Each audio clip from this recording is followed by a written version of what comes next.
Marco. Milty, how are you, man? Good. How about yourself? I'm doing good. I'm doing good, man. Thanks for having me again. It's good Absolutely. to see you and good talking to you, man. Last time we talked mostly about Blind Blood and how people should actually go watch it. And from yesterday's conversation, I think that I should make you a review of Blind Blood in maybe similar fashion to what I did to my friend Jonathan, but maybe not so snarky. Yeah, you do whatever you feel like, man. It's got to come from the heart, and I know it will. So whatever you feel like, you do your thing, man. I want to have fun with it, but I do. I was kind of honored that you kind of liked what I did for him. So I was like, you know what, I'm going to do one for Blind Blood because I think that was a really cool movie. I want people to go out there and check it out. Thank you, man. Really appreciate it. Yeah, I thought that was pretty cool. I love the relation that you guys have. You can tell that you guys know each other and you know each other pretty well. But when you talk, it's just fun to see that energy, Oh, cool. that chemistry between the two of you guys. So it's always fun enjoying the show. Thank you. And I know you got some more serious topics ahead, and I'm going to catch up on those. But I know you've been dealing with some heavier subjects. Oh, yeah. You interviewed like a police officer about trauma and PTSD, and so that's I know it's going to be a different tone. But I'm looking forward to watching that episode, man. Definitely. I definitely want to have different people with different skill sets, different professions. Obviously, probably mostly be creative people and artists because that's what I'm interested in the most. But I mean, I'm not opposed to having a professor to come on here and talk about some kind of ancient history thing or something like that. That'd be fun. Sure, absolutely. I think it's the key, man. It's like it depends on how you approach the project. And after that, if you can find some interest, I mean, you can find interest in, anything, as long as it's presented in a way that's appealing to you. It's like, what do I want to learn? Is there something to learn, about it? And what is there that, I'm going to learn, but also help the audience learning as well. I think it's important for to stay open, to have a broader, book or, program or just not one thing. I think it'll be interesting. It'll be interesting, but I know you'll do great, man. I mean, it's fun. You invited me back. I'm happy to be here. I'm glad. I'm honored to be here. So thanks again for having me, man. I think it's you're doing something fun and something great, and you're doing what you love, and that's what's important, man. Thank you. So Thank you. that's why I'm back. That's why I'm here, man. Like I told you last time, we talked and I listened to like music and stuff to get hyped up, right? And tonight I was listening to some. Lil Wayne has a new album that came out this year, so I like rap music, rock music, any kind of music. Whenever I was probably, I guess the graduation to college age, it was emo and screamo music was like the big thing. Hardcore was a big scene for me. So whenever you were kind of that age, coming of age, or when you found music or whatever, what was the thing that really got you juiced up? It's like growing up in France. The stuff that we used to listen to was pretty much what was happening as far as the pop world. That's what the pop rock and that kind of stuff. So whatever was in the moment. But to get pumped up, man, lately I've been listening to a little bit of White Zombie. Oh yeah. So that always does it, especially the first album. Um, get pumped up to. I mean, all the classics. You can get pumped up with a little AC/DC, a little Oh Metallica, yeah. Rolling Stones, of course. I mean, that's always a good one. You too. Yeah. It depends on the mood, really. I mean, I was listening to Memphis Mini the other day, so it's like it doesn't get you pumped up, but it gets the day rolling. So it's all about the moment. Music wise, it's it varies. It depends, on the mood. I think. So do you listen to like different type of music depending on the host? I mean, on the guest that you're gonna have, or how does this work for you? How do you pick the music? It's what I feel like at the time. Like just like you were just explaining, like what I listen to is what I'm into for that day. So literally I was working on making shorts the other night and I was listening to Crosby, Still and Nash. Yeah. some of that old folk rock, you know. I mean, Yeah. it just depends. I might listen to Bob Dylan one day, the Beatles the next. I might listen to Pink Floyd. I might listen to, I don't know, Radiohead one day, Coldplay the next. You never know. I haven't listened to Radiohead in a while. I haven't, keep up with what they've been doing. But I remember, like in 1998, I believe it's when OK Computer came out, and that album, just like from the first to the last song, was just, I think it was pretty much my favorite album of the era at this point.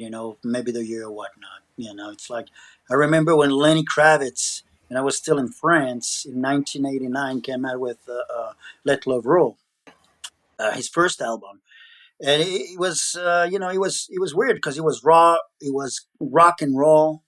uh, I don't think that a lot of black artists, African American artists were doing a lot of hip hop back then, and here comes this guy that's doing rock and roll instead. And it sounded like he was recorded with a four tracks in a basement somewhere, and so he had that raw sound to it that was almost familiar. People gave him a little lip for it because they were like, oh, it kind of sounds a little bit like the Beatles here, or this band or that band. When I mean, actually, I never really saw it, not in a way where like a band like Oasis ripped them off. But I still like him too. But Kravitz was. I always felt like he had his own thing going. Well, by the time I heard him, he was doing like what's that? I want to get away, that song, and stuff like that. So like it was. I said some of that sounded kind of like the '60s to me, but it sounded unique from the '60s. There's also this I guess there's a what would you call it? I mean, transition in a way because growing up in France and moving to the U.S. '93, having some kind of like maybe like popular and kind of whatever you find on the radio kind of music. That's what I was introduced to. Even though in school sometimes, if you have a kid that had like an older brother, they might be able to introduce you to like older bands. But for example, the Doors. I wasn't familiar with the Doors until 1990 or 1991 when Oliver Stone movie The Doors came out with Val Kilmer like Jim Morrison. And so basically, and that was about 20 years after he passed away. Morrison died in 1971 in Paris. And so within 20 years, man, it's like they had a movie about that band. And so there was like, the younger generation, I don't want to say it was a generation yet, but I mean, the younger kids, unless you had parents or a big brother or sister that actually listened to that kind of music, there was no way for us to know about it because it's not like they were playing it on the radio either.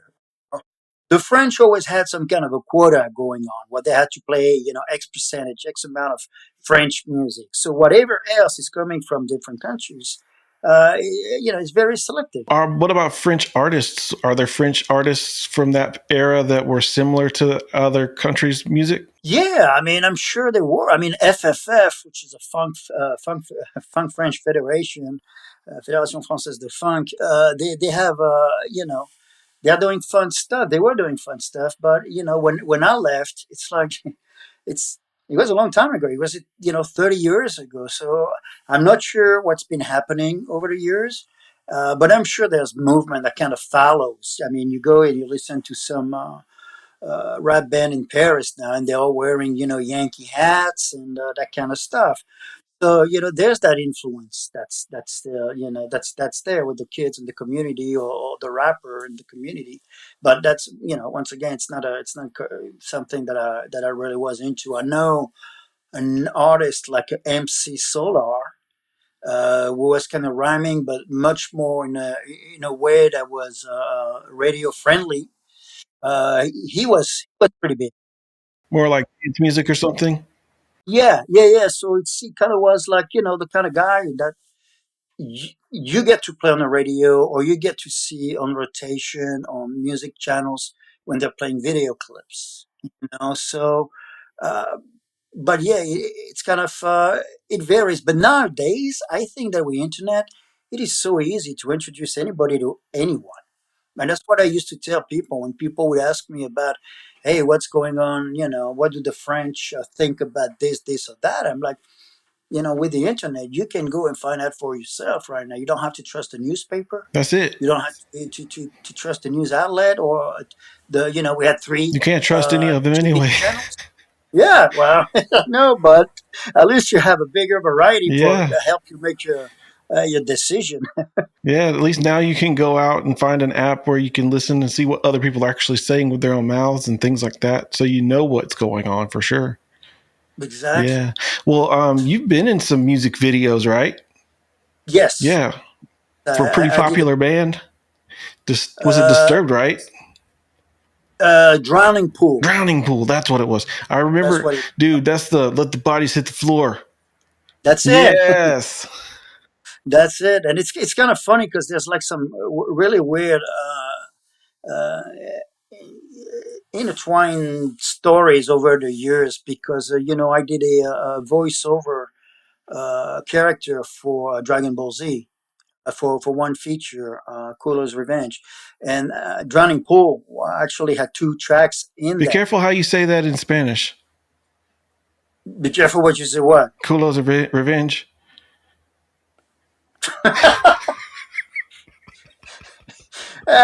You're bad. It could Why? be a You just stomach came back bug. from Could be a stomach Mexico, bug. so Kulo's Revenge. yeah. No, that's not that kind of No, revenge, I'm just but kidding. well, maybe it was. I don't know. But yes, so there was that, and the guys being from Dallas. I had a friend of mine, Matthew Cooper, who was a director, actually, put me in front of the lens, and so I did a couple of music videos with him, some other stuff, and actually CJ, the guitarist for and co-founder of Drowning Pool, had a side band with his brother Jacob, um, as above, so below. And I reached out to CJ when we were doing Blind Blood, and there was the scene with Trish in the warehouse, and they contributed a tune to that. So CJ was, after talking to him, he asked me. He said, "You know what? If you had the tune that you really, really, really wanted." Money wasn't an issue, or rights, copyrights, all that. What would you want? And I was like, I said, well, I got to tell you, man, I actually did the edit, the offline, and the rough for that particular scene using bodies. Oh, cool. And so it's like, well, listen, I got this band with my brother, and I think I got something that's similar, that's along the lines. I'm gonna send it to you if you like it. Great. And if you don't, I have some other stuff. And sure enough, he sent it, listen to it.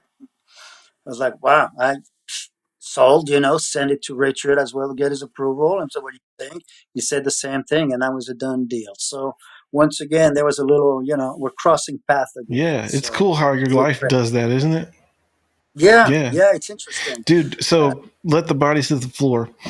Do you remember the first time I heard the song? I probably heard it on the radio, but the first time I really paid attention to it, there was this movie called The One with Jet Li in it.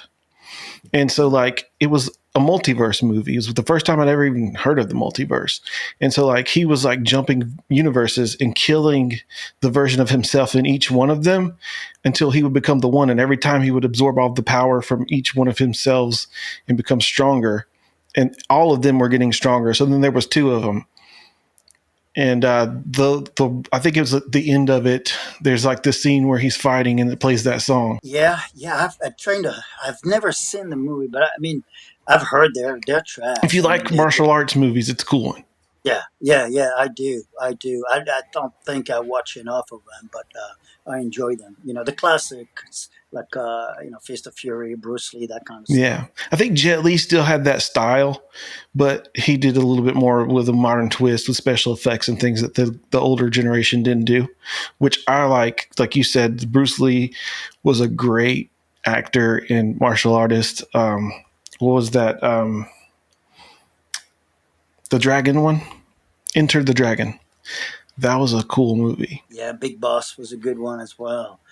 Yeah, no, he was very talented. That's for sure. Um, Departed too soon, Yeah, just for like sure. son. So Um, let's go back to France.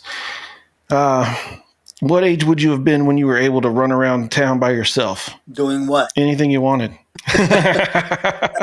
Well, see, that's the for thing. for me, it would have been riding bikes with my friends through the neighborhoods. Yeah, yeah. No, riding bikes. I mean, that's in a little town, you're just, you're going around the neighborhood, and it's a small town. Everybody knows each other, so everybody knows everybody. So that's not, you know.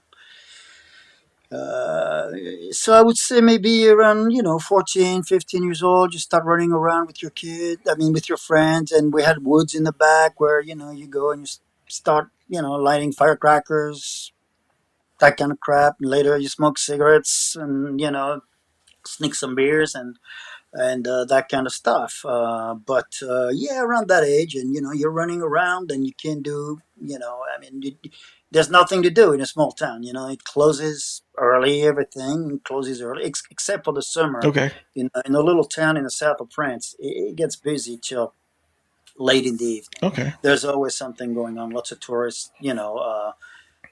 Mid June, end of June, July, August, first couple of weeks of September, and then everything kind of dies down. Is it a But snowy climate there? no, No. not in the south. No. The south of France always kind of made me think of San Diego. Okay.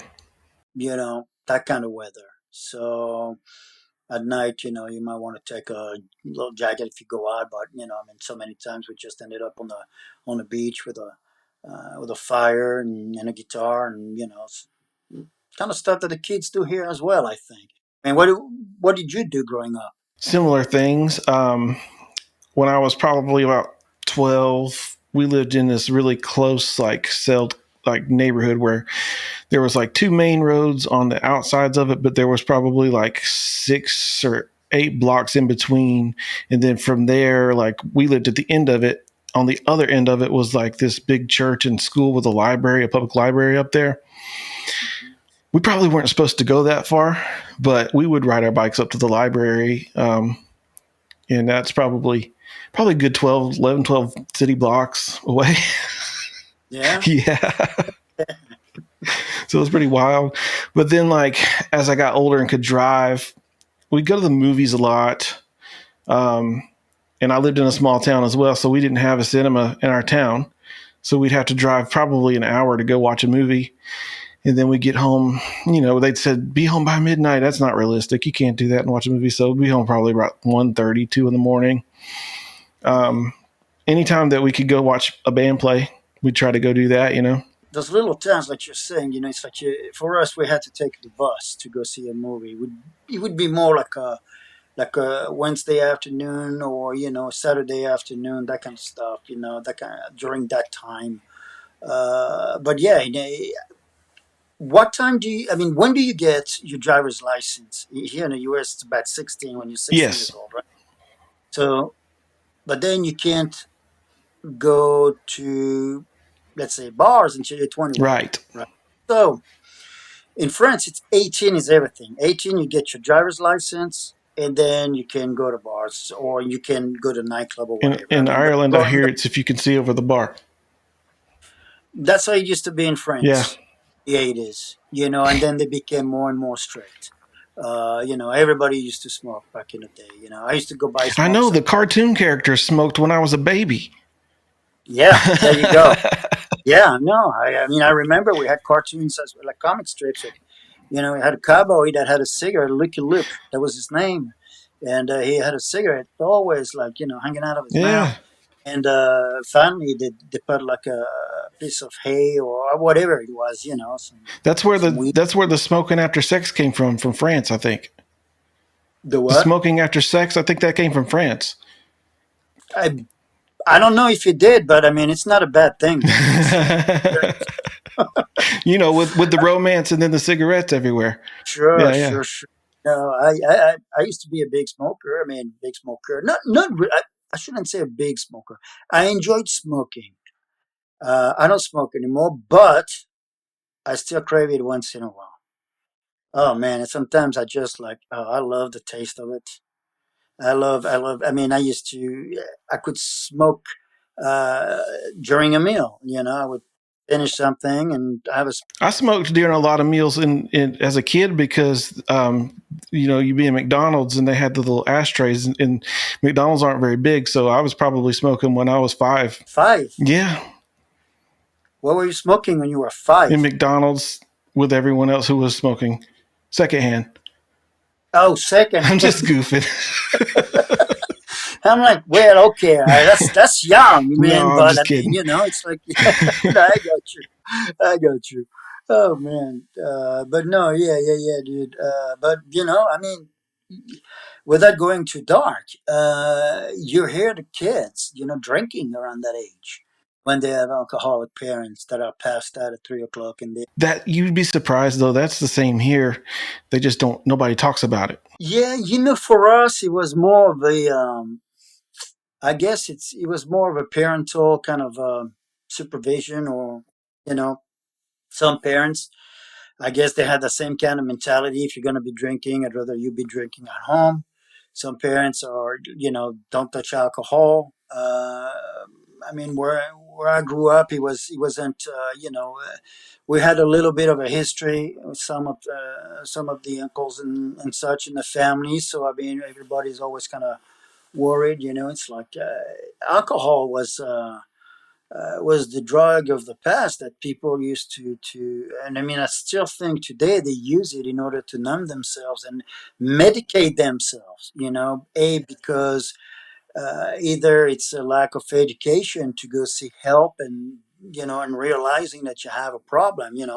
Once again, we're going a little dark right now, but I mean, you gotta stop it. You gotta want to stop it. The thing. And back then, people didn't know to say that. It was just ingrained in the culture, how they were raised. It's like the man drank, and that was it.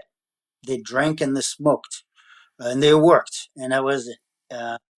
So. But I mean, and I'm not even talking about drugs. I'm talking about like rural farming communities where it wasn't about hash or weed or cocaine or heroin or anything like that. It was just booze, man. I mean, it was straight on alcohol. Yeah, I don't think the U.S. was much different really when it came to that. I mean, I remember being on TV would be like Married with Children or what was it, Roseanne or something. Like there would always be somebody with a beer in their hand in every scene. That's it. And I don't know. I noticed a while back now, but they started making like warnings about this movie is rated R because of smoking. I was like, smoking what? I mean, like cigarettes? I didn't know. I mean, Blind Blood is already out there because I mean Raul is a train smoker, Yeah. So it's a different age, man. It's kind of weird that now smoking has to be mentioned in the rating system. Well, it's like, well, So speaking of Raul and smoking, all right. hmm So my buddy, Jonathan, he was in the Case for Christ just to smoke cigarettes the whole time. And prior to that, he had fake cigarettes, which I don't. Like, he said it was like I don't know, dried up flowers or something, but nothing with tobacco or anything that would alter your state. So that was, I guess, what they had on AMC and on the big budget stuff. Um, so Raul would be smoking just real cigarettes. oh yeah. What about the cocaine? What kind of powder are you snorting in this?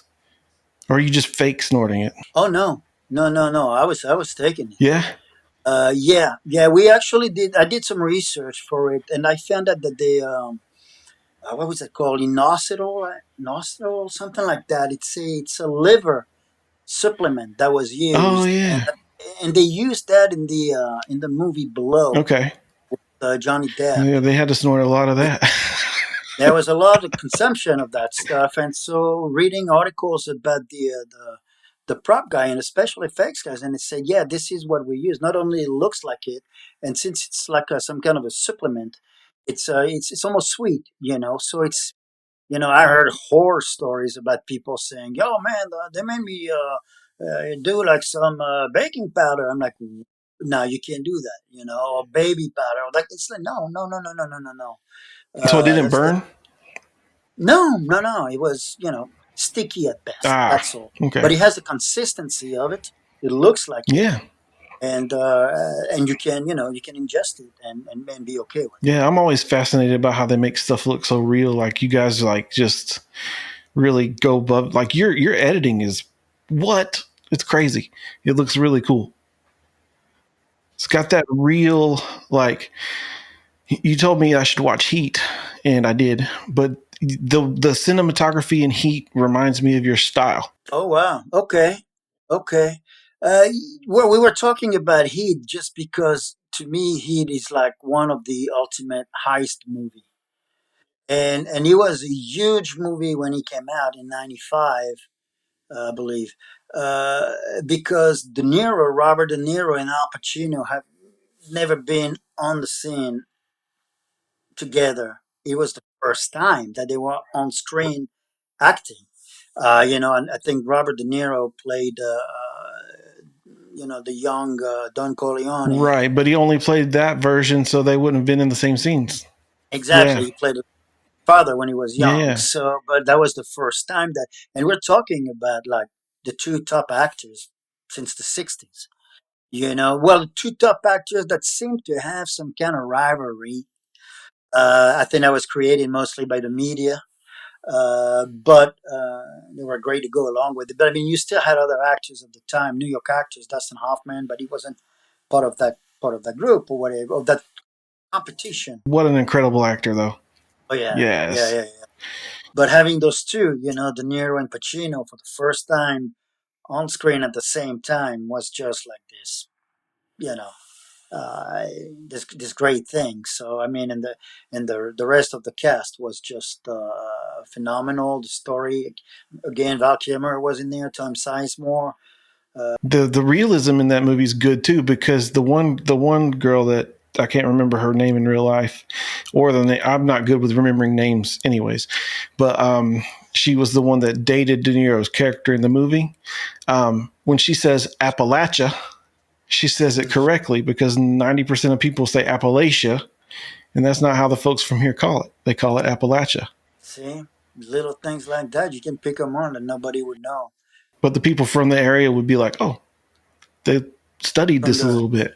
you can see it. You're talking about smoking, which is also something that you usually notice if people in movies are real smokers or not, just by the way they hold the cigarette or the smoke is coming out. There is no hard pull on it. There is no it's almost like being too aware of the prop when you're using it, instead of just smoking as you're going and flicking, you know what I mean? And the way the smoke is being inhaled and exhaled. I mean, it's really, I mean, for me now, I don't know if maybe not for non-smokers, but it's easy to pick people that you can tell, yeah, he's a real smoker or have. Well, I think you can tell because when somebody's just a, like that, there ain't no way that they smoked that. I've been around smokers enough to see that like when somebody's really smoking, they suck it in and hold it in for a second and then breathe it out.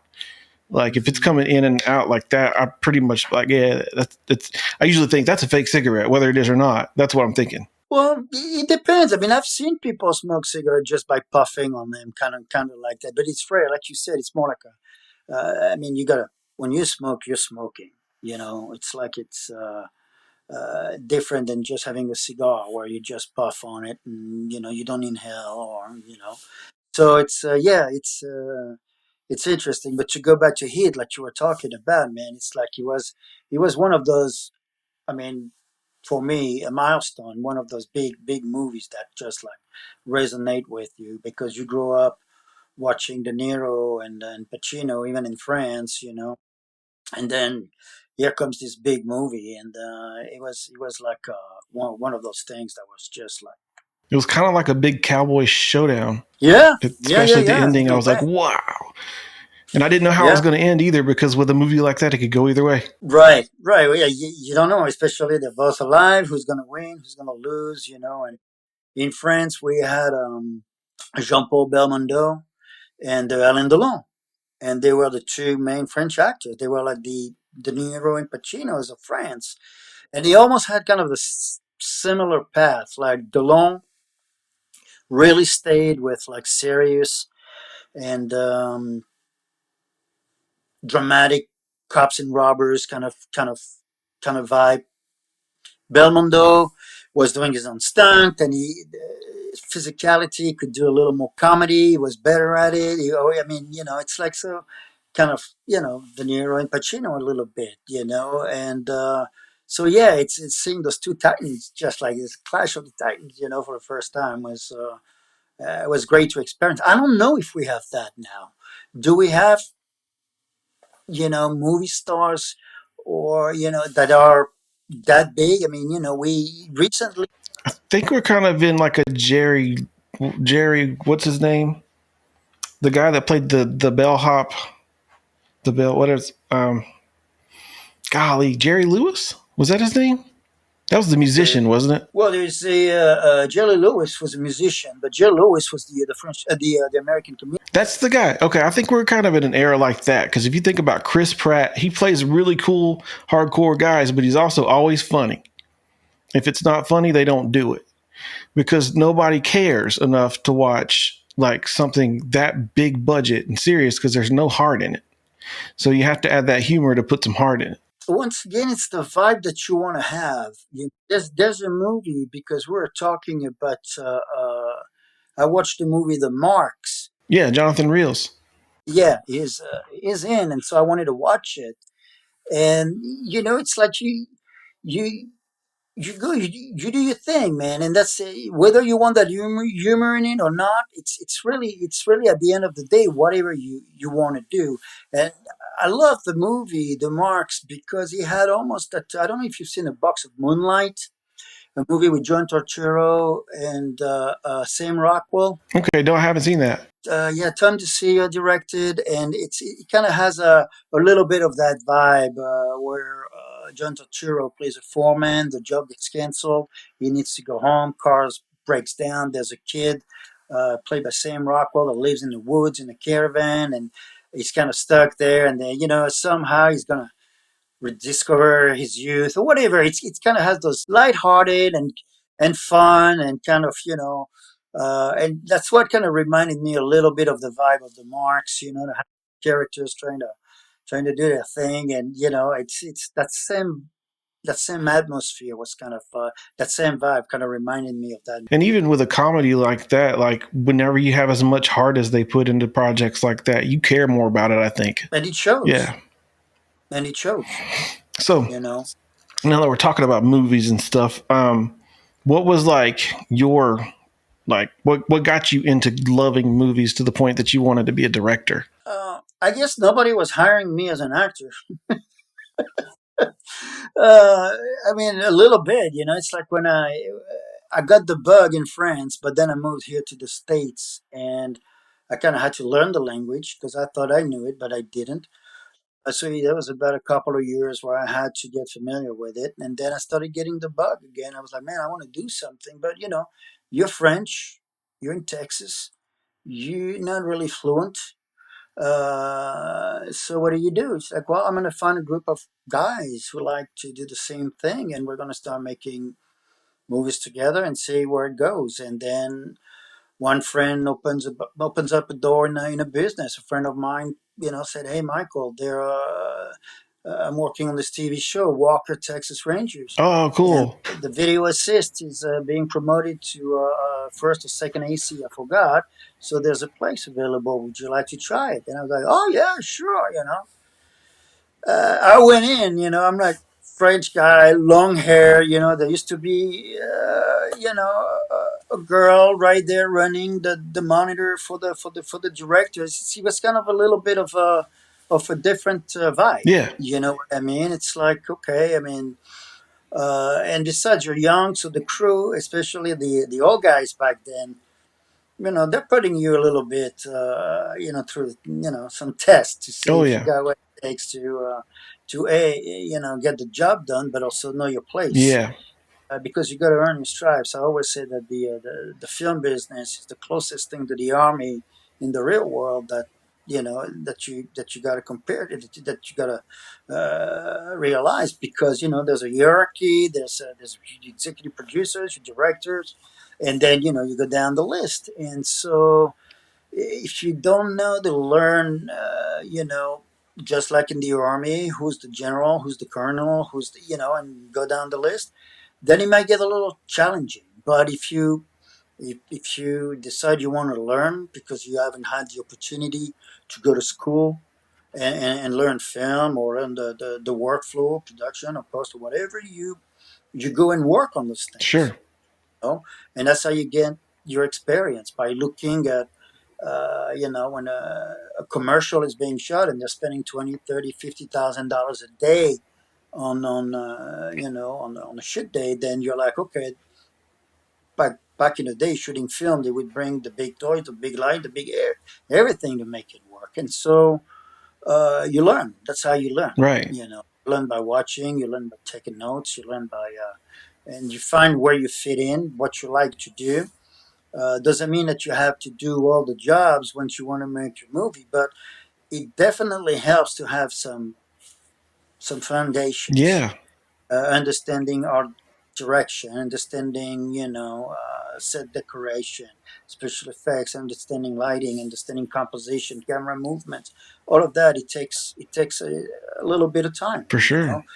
But again, that's why you got to find these people that are good at what they do, that you want to work with, and hopefully they'll believe in what you want to do, and they'll want to jump in and be part of your team, and then their family. That's it. That's you awesome. know you gotta you gotta respect what they have to say, and if you don't agree with what they have to say, it's okay to defend your point, Sure. as long as you have a point. Sure. That's the thing. So, and it's and that's to me, I think it's the best way to do it. I mean, I've been in situations where people put people together, forcefully so, and you're like, well, it's not a good match. A DP doesn't work well with the director. It's like no reason to force that collaboration, because it's doomed Yeah. from the get go. So find your folks, man. Find the people that you want to work with, and respect them, trust them, and listen to what they have to say. They might not be right all the time, but it's like editing. Have a reason for every single cut. Yeah. Why did you go to a close up after this wide shot? It's an important line. There's a message. Let's capture it. Let's give him the audience. Let's punch in. Let's see it in his eyes. Or you want to go back to a wide shot to establish so many, possibilities.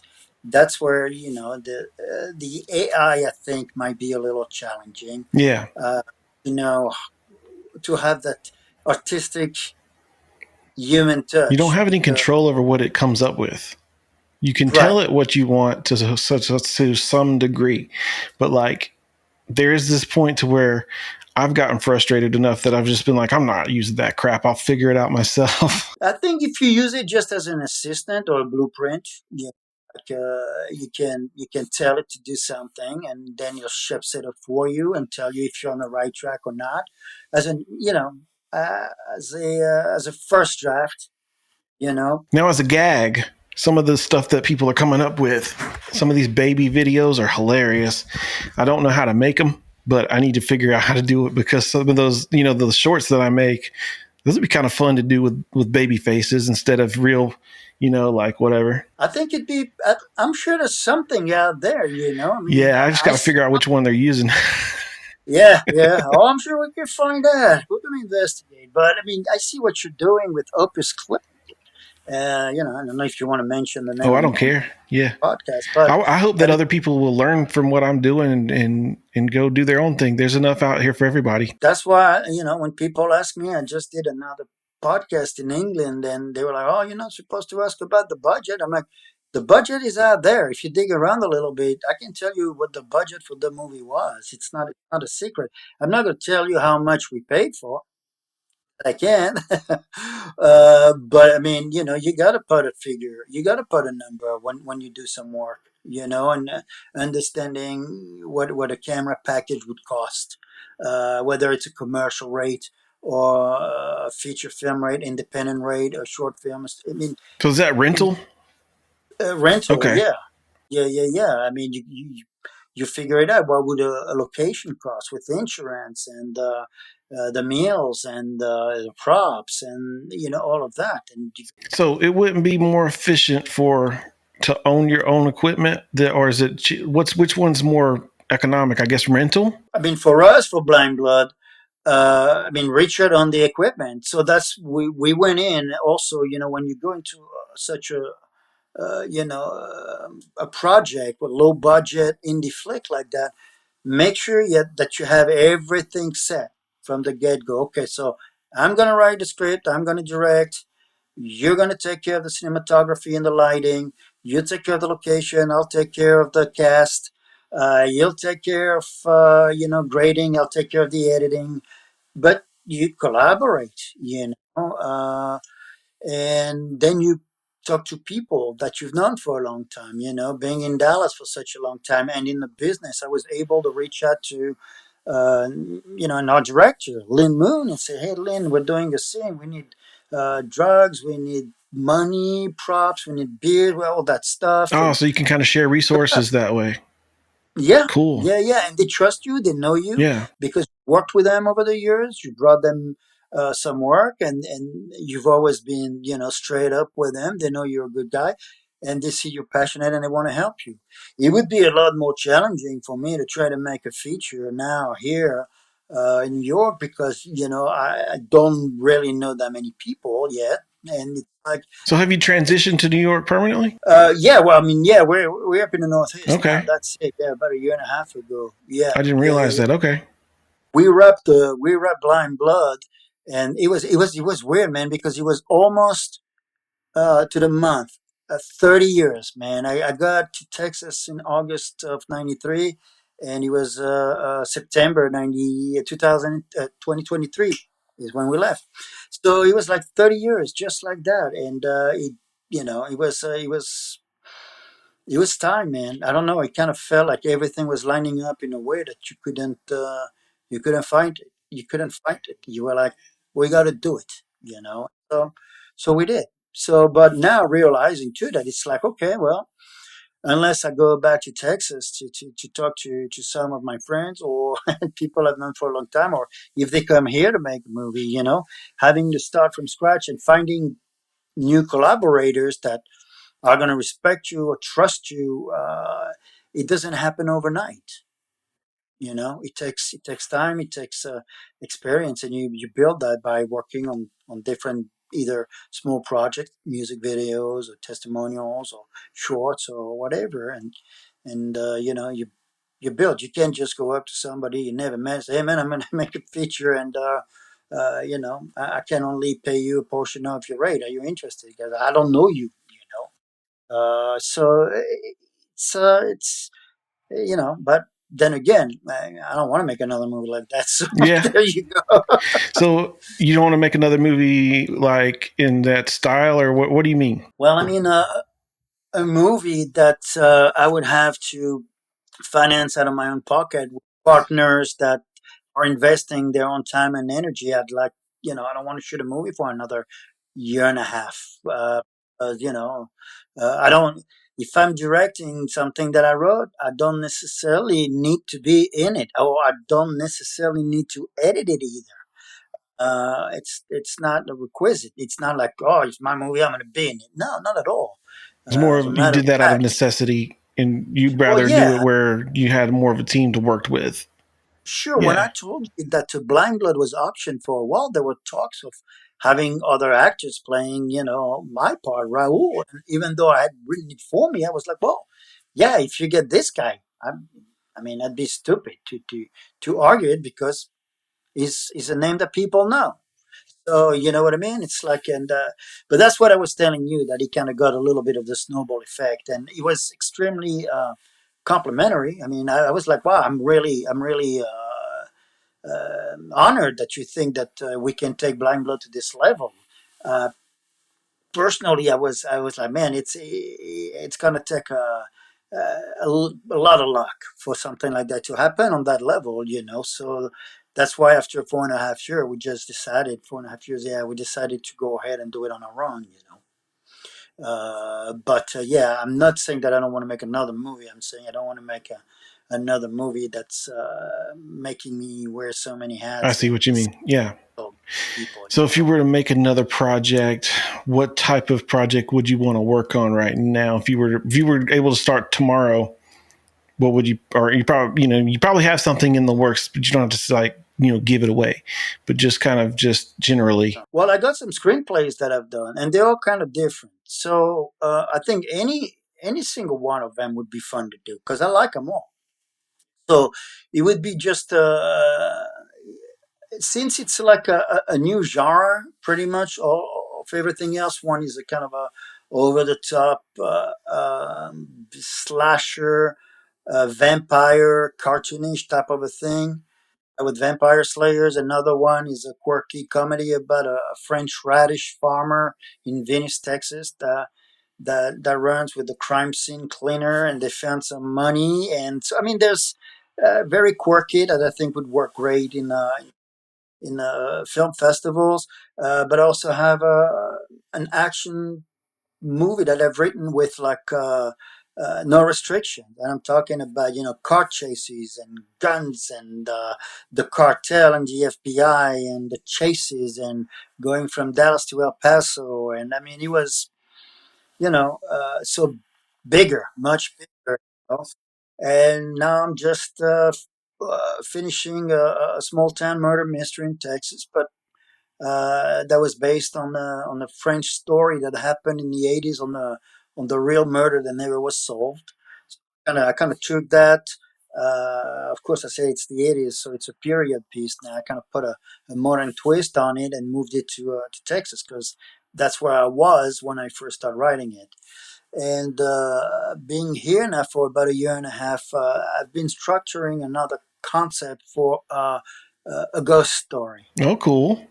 Yeah, in the Northeast. Maybe shoot something, in Connecticut. I always find that ghost stories are better if you turn them into period pieces, like 30 years ago kind of thing, because it gives you that nostalgia, which is appealing and makes you want to watch it, even if you might be a little scared. Like whenever they redid it, I loved that movie. I watched it probably 3 or 4 times in the theater, the first one. And it was that nostalgia feel from the 80s that really pulled me into it. I was like, this has got a really cool vibe. And I already liked the book anyway, but compared to the original, that movie was amazing. Yeah, Stephen King. I mean, uh,